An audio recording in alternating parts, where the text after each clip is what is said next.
Hello नमस्कार दोस्तों, मैं हूं राजीव और आप देख रहे हैं झारखंड अपडेट। दोस्तों चलिए शुरू करते हैं झारखंड अपडेट के आज के इस करंट अफेयर्स के सेशन को।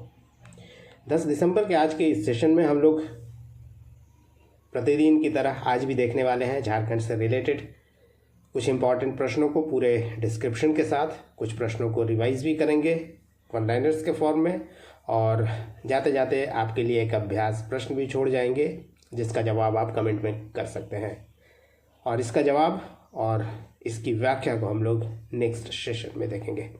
तो आइए पिछले वीडियो के अभ्यास प्रश्न के पहले जवाब को देख लेते हैं और उसके बारे में डिटेल में जान लेते हैं। और पिछले वीडियो का जो अभ्यास प्रश्न था वो था TRI यानी ट्राइबल रिसर्च इंस्टीट्यूट के एक शोध रिपोर्ट के अनुसार पिछले लगभग 200 वर्षों में कितने लोगों का झारखंड से पलायन होने की बात कही गई है। 0.25 करोड़, 0.50 करोड़, 1 करोड़ या 1.5 करोड़। दोस्तों आपको बता दें कि TRI ने एक हाल ही में रिपोर्ट जारी की है जिसमें कहा गया है कि पिछले 200 वर्षों में झारखंड के लगभग 1.5 करोड़ लोग जो है पलायन कर चुके हैं देश और विदेश के अलग अलग जगहों में। इसमें ज़्यादातर लोग जो है वो आदिवासी समुदाय के हैं। आइए इसके बारे में भी थोड़ा डिटेल में जानते हैं। आपको बता दें कि TRI यानी डॉक्टर रामदयाल मुंडा जनजातीय शोध संस्थान के द्वारा एक रिपोर्ट तैयार की गई है, और इसके अनुसार पिछले 2 शताब्दी में लगभग 1.5 करोड़ लोगों का झारखंड से पलायन हो गया है। यह 350 पेज की रिपोर्ट है और जिसे तैयार किया है प्रभाकर तिर्की ने। आपको बता दें भारत के विभिन्न राज्यों के अलावा विभिन्न दूसरे देशों में भी जैसे नेपाल, बांग्लादेश, भूटान, नेपाल सहित कैरिबियाई देशों जैसे मॉरिशस, फिजी, सूरीनाम जैसे देशों में पलायन कर चुके हैं झारखंड के रहने वाले लोग। यानी देश के अलावा विदेशों में भी पलायन हुआ है इन लोगों का, यानी अधिकतर आदिवासी लोगों का। और रिसर्च इंस्टीट्यूट की जो रिसर्च रिपोर्ट है वो उसमें यह बताया गया है कि 90% इनमें पलायन करने वाले में 90% जो है आबादी वो आदिवासियों की ही है। और ये जो एक रिपोर्ट आई है इसमें यह भी बताया गया है कि यह अध्ययन मुख्य रूप से मॉरिशस में पलायन करने वाले झारखंडियों पर आधारित है, और 1834 में पहली बार जो जानकारी मिली है इस रिपोर्ट के अनुसार उनमें से 1834 में झारखंड के 36 आदिवासी, जिनमें से 30 पुरुष और 6 महिला थी, एटलस नामक एक पानी जहाज से कोलकाता से मॉरिशस के लिए रवाना हुए थे। इसके बाद कैरिबियाई देशों में बहुत बड़ी संख्या में झारखंड से लोगों का पलायन हुआ है। यही इस रिसर्च रिपोर्ट का दोस्तों ये रिजल्ट है, या कह सकते हैं कि इसका जो रिपोर्ट आया है उसमें यही बताया गया है। चलिए अब देखते हैं कुछ नए प्रश्नों को। और आज का जो प्रश्न है वो है, पहला प्रश्न है आज का करंट अफेयर्स का। यह है झारखंड में दिसंबर 2024 के प्रथम सप्ताह में किस चक्रवात का असर देखा गया। आसना, रेमल, ताना या फिंगर। आपको बता दें ये चारों 2024 में ही भारत में यानी हिंद महासागर में आने वाले ये एक चक्रवात हैं, जिनमें से दिसंबर 2024 में जो बंगाल की खाड़ी से आया जो जिसका असर झारखंड में भी देखने को मिला वह है फिंगर। आपको बता दें दिसंबर के प्रथम सप्ताह में फिंगर का असर देखा गया था झारखंड में भी, और यह जो फिंगर है ये सऊदी अरब के द्वारा दिया गया एक नाम है जो तूफान को नाम दिया जाता है। हिंद महासागर के आसपास के जो 13 देश हैं उनके द्वारा कई सारे नाम सुझाए गए हैं, और उसी के अनुसार बारी बारी से ये नाम आता रहता है। यानी फिंगर के बाद आने वाला जो नाम है वो श्रीलंका के द्वारा दिया गया है, और यह है शक्ति। यानी नेक्स्ट जो चक्रवात आप देखेंगे वो शक्ति होगा, चाहे चक्रवात 1 महीने में आए या 2 महीने में या 4 महीने में। जब भी नेक्स्ट चक्रवात आएगा हिंद महासागर से इन देशों में, भारत के आसपास वाले देशों में, उसका नाम शक्ति होगा। और इसके बाद यानी शक्ति के बाद जो चक्रवात होगा वो मोन्था होगा, जो थाईलैंड के द्वारा दिया गया नाम है। और अक्टूबर माह में आपको बता दें कि ये तो अभी दिसंबर माह में आया था, दिसंबर के प्रथम सप्ताह में, और 2 महीना पहले यानी अक्टूबर 2024 में भी एक चक्रवात आया था दाना, जो कतर के द्वारा दिया गया नाम था। ये भी झारखंड को थोड़ा बहुत प्रभावित कर चुका है। यानी 2024 में कुल चक्रवात 4 आए हैं, जिसमें रेमल, आसना, दाना और फेंगल है। और नेक्स्ट चक्रवात का नाम शक्ति है जो आने वाला है। जयपाल जूलियस हन्ना साहित्य पुरस्कार 2024 से निम्नलिखित में से किसे सम्मानित किया गया है? अल्बिनूस हेम्ब्रम, शिखा मिंज, विनोद मोतीराम आत्राम या उपरोक्त सभी। दोस्तों आपको बता दें कि यह पुरस्कार जयपाल जूलियस हन्ना साहित्य पुरस्कार ये 3 लोगों को दिया गया है, अल्बानुस हेम्ब्रम, शिखा मिंज और विनोद मोतीराम आत्राम, यानी उपरोक्त सभी इसका सही उत्तर है।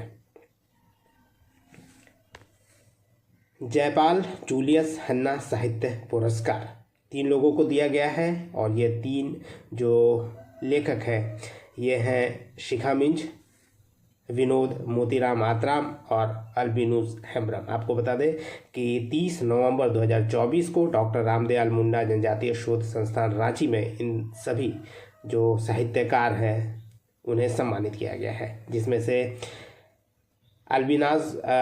अल्बिनूस हेम्ब्रम झारखंड के हैं और संथाली कविता संग्रह सिरजोनरे जीवे दोग के लिए उन्हें इस पुरस्कार से सम्मानित किया गया है।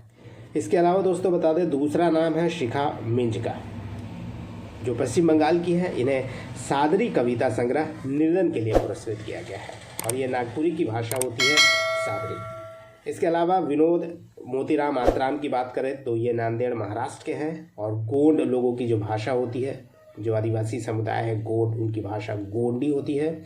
और गोंडी कविता के लिए ही, कविता संग्रह के लिए हिरवाल मेटा के लिए पुरस्कृत किया गया है विनोद मोतीराम आत्राम को, जो महाराष्ट्र के हैं।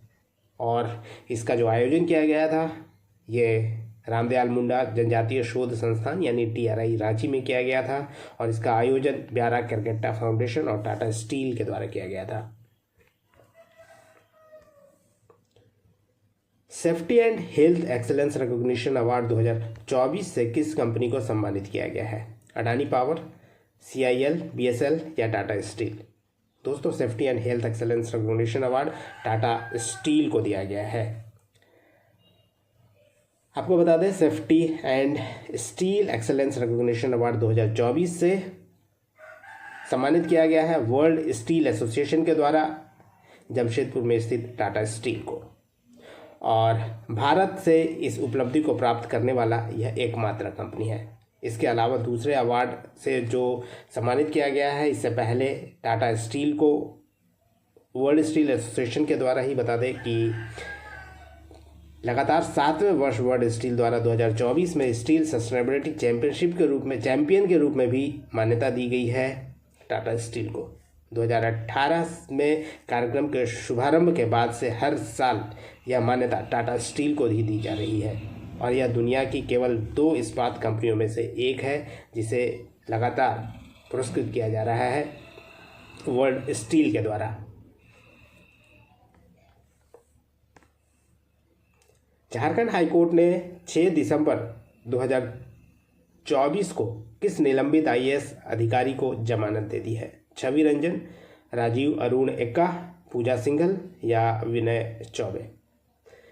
दोस्तों ये IAS अधिकारी हैं पूजा सिंघल, जो मनरेगा घोटाला में जेल में थी। हाईकोर्ट ने उसे जमानत दे दी है। झारखंड हाईकोर्ट ने 6 दिसंबर 2024 को पूजा सिंघल को जमानत दे दी है, जो कि एक निलंबित IAS अफसर हैं।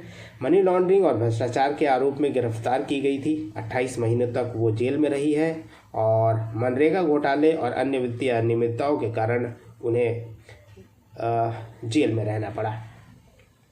मनरेगा फंड्स के दुरुपयोग और 18 करोड़ से अधिक की वित्तीय अनियमितताओं का आरोप लगाया गया था उन पर, और उसके बाद उन्हें जेल में रखा गया था, और 28 महीने के बाद झारखंड हाईकोर्ट के द्वारा उन्हें अब बेल दे दिया गया है। पूजा सिंघल 2000 बैच की IAS अधिकारी है। अग्निवीर अर्जुन महतो के परिजन को झारखंड सरकार ने कितनी अनुग्रह राशि दी है? 1 लाख, 5 लाख, 7.5 लाख या 10 लाख? दोस्तों, अग्निवीर अर्जुन महतो को 10 लाख रुपए देकर झारखंड सरकार के द्वारा सम्मानित किया गया है। आपको बता दें कि उनके परिजन को दिया गया है ये रकम, और वो उनका बलिदान हो गया था अभी असम में, जिसके कारण सम्मानित किया गया है अग्निवीर अर्जुन महतो को झारखंड सरकार के द्वारा। और झारखंड सरकार ने 10 लाख रुपए अनुग्रह राशि से सम्मानित किया है। असम के सिलचर में 21 नवंबर 2024 को उग्रवादियों से मुठभेड़ के दौरान उनकी बलिदान हो गई थी। और अर्जुन महतो मूल रूप से बोकारो के रहने वाले हैं, और अर्जुन मुंडा के बड़े भाई बलराम महतो को एक नियुक्ति पत्र भी दिया गया है। इसके अलावा परिजन को सरकार के द्वारा दी जाने वाली जो भी कल्याणकारी योजनाएं हैं उससे उन्हें दिलाने और सुनिश्चित करने की जो निर्देश है वो सरकार के द्वारा दी गई है। आपको बता दें कि कुछ दिनों पहले ही झारखंड सरकार ने एक नीतिगत निर्णय लिया था, जिसके तहत कहा गया था कि अगर कोई भी अग्निवीर बलिदान देते हैं तो उनके परिजन को 10 लाख रुपए और साथ में एक आश्रित को सरकारी नौकरी भी दी जाएगी। और इसी नीतिगत निर्णय को ध्यान में रखते हुए अर्जुन महतो को और उनके परिवार को जो आश्रित है उन्हें सम्मान राशि दिया गया है, और उनके भाई बलराम महतो को नियुक्ति पत्र भी दी गई है। चलिए दोस्तों, अब कुछ वन लाइनर्स के फॉर्म में रिवाइज कर लेते हैं, और आज फिर से देख लेते हैं कुछ ऑबिचुअरी को, यानी पिछले दिनों जो कुछ लोगों का निधन हुआ है उनके बारे में थोड़ा जान लेते हैं। तेलेस्फोर पी टोप्पो की बात करें तो रांची के धर्माध्यक्ष, देश के पहले आदिवासी कार्डिनल थे। 83 वर्ष की उम्र में उनका अक्टूबर 2023 में निधन हो गया था। वह देश के पहले ऐसे आदिवासी थे जिन्हें पोप के कैबिनेट में शामिल किया गया था। इसके अलावा एशिया के वे पहले आदिवासी बिशप भी नियुक्त हुए थे। वहीं कैलाश प्रसाद देव की बात करें तो झारखंड हाईकोर्ट के स्थायी न्यायाधीश थे। 22 सितंबर 2023 को उनका निधन हो गया रांची में, और झारखंड हाईकोर्ट के पहले ऐसे जज थे जिन्होंने किसी मामले की पूरी सुनवाई हिंदी में की थी और आदेश भी हिंदी में ही जारी किया था। अनिल कुमार सिंह की बात करें जो पूर्व में झारखंड के पूर्व महाधिवक्ता है, यानी एडवोकेट जनरल। 75 वर्ष की उम्र में दिल्ली के एक निजी अस्पताल में उनका निधन हो गया था 17 सितंबर 2023 को, और अब तक की सबसे लंबे समय तक रहने वाले झारखंड में सबसे लंबे समय तक रहने वाले एडवोकेट जनरल है। शिवाजी महान खैरे की बात करें जो झारखंड के पहले पुलिस महानिदेशक यानी डीजीपी थे, उनका भी निधन हो गया 4 सितंबर 2023 को। 1967 बैच के आईपीएस अधिकारी थे। झारखंड राज्य की स्थापना के बाद 12 नवंबर 2000 को झारखंड के प्रथम डीजीपी के रूप में उन्हें नियुक्त किया गया था। अरुण कुमार सिन्हा की बात करें तो स्पेशल प्रोटेक्शन ग्रुप यानी एसपीजी के डायरेक्टर थे। 6 सितंबर 2023 को गुरुग्राम के एक अस्पताल में उनका निधन हो गया था। 1987 बैच के वो केरल कैडर के आईपीएस अधिकारी थे, परंतु मूल रूप से वो हजारीबाग के रहने वाले थे। मार्च 2016 से लेकर अभी तक यानी निधन तक वो प्रधानमंत्री की सुरक्षा दायित्व निभा रहे थे और एसपीजी डायरेक्टर के रूप में पदस्थापित थे। बिरजू शाह की बात करें तो बिरजू शाह राष्ट्रमंडल और एशियाई खेलों यानी कॉमनवेल्थ और एशियन गेम्स दोनों में ब्रॉन्ज मेडल जीतने वाले मुक्केबाज हैं जिनका जमशेदपुर में निधन हो गया। और बिरजू शाह 1993 एशियाई खेल और 1994 राष्ट्रमंडल खेल दोनों में पदक जीतने वाले पहले भारतीय मुक्केबाज थे।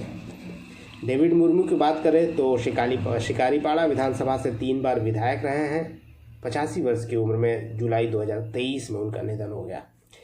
जे ईरानी स्टील मैन ऑफ इंडिया के रूप में जाने जाते हैं, मशहूर थे। टाटा स्टील के फॉर्मर एमडी थे। 86 वर्ष की उम्र में उनका निधन हो गया है और स्टील इंडिया के विकास के में महत्वपूर्ण योगदान है उनका। 45 वर्षों तक वो टाटा स्टील से जुड़े रहे, एमडी रहे, कई अलग अलग पदों पर रहे। इसके अलावा टाटा सन्स, टाटा मोटर्स, टाटा टेलीटच सर्विसेज जैसे टाटा ग्रुप के कई कंपनी में वे डायरेक्टर भी रह चुके हैं। हरिहर नारायण प्रभाकर की बात करें तो धनबाद विधानसभा से पूर्व विधायक रहे हैं। रांची के रिम्स में उनका 2023 में जुलाई में के समय निधन हो गया था। 3 बार अलग अलग पार्टियों के टिकट पर वो विधानसभा पहुंचे थे। वहीं प्रभाकर मिश्रा की बात करें कि झारखंड के एक बड़े फुटबॉल खिलाड़ी थे और देश के भी बड़े फुटबॉल खिलाड़ी थे और अंतर्राष्ट्रीय लेवल पर उन्होंने प्रतिनिधित्व भी किया था भारत का। और झारखंड में फुटबॉल के जादूगर के रूप में उन्हें जाना जाता था। 75 वर्ष उम्र थी। 14 जुलाई 2023 को उनका भी निधन हो गया और 1977 में इन्होंने भारत का प्रतिनिधित्व किया था फुटबॉल में। दोस्तों ये था रिवीजन प्रश्न। आइए अब देख लेते हैं आज का अभ्यास प्रश्न। और आज का अभ्यास प्रश्न है, कर्मचारी राज्य बीमा निगम के महानिदेशक का पदभार किसने संभाला है? मनीष रंजन, रवि रंजन, कमल किशोर सोन या कमलेश साहनी? यह था दोस्तों आज का सेशन और अभ्यास प्रश्न, जिसका जवाब आप कमेंट में कर सकते हैं। फिर मिलते हैं नेक्स्ट सेशन में। तब तक जुड़े रहिए और देखते रहिए झारखंड अपडेट। धन्यवाद दोस्तों।